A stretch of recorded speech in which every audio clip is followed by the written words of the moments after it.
有风声咧传讲4月开始，民生用电可能会起到1度8块。行政院长陈建仁表示，电钱审计小组会个评估，好物价会当维持稳定。因为上总是呼吁政府希望民生用电起5%以下，工业用电调整10%以下。另外，中油今仔日嘛有宣布18，也就是明仔载开始，汽油要起2角，柴油要起1角。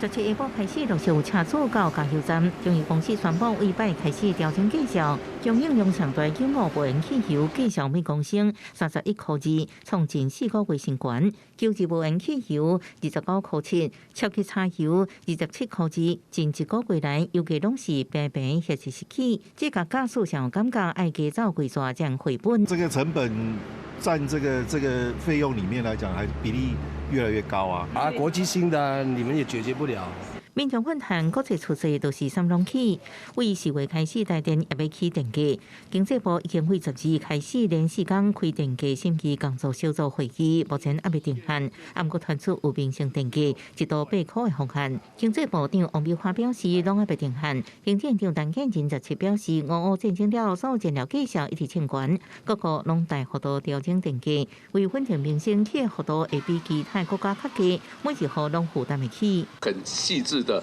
来调整，比较小用电量比较少的这个家户调整量就会比较低，用电量比较高的这个家户就会调整量比较高，而这个企业一直在上升的经营很好的企业，当然上升的幅度比较高。我们有一再的跟政府建议的决定还是在政府的委员会只是背书而已的，期待能够控制在一般民众能够在5%以下，企业也能够在10以下，不要调整太高了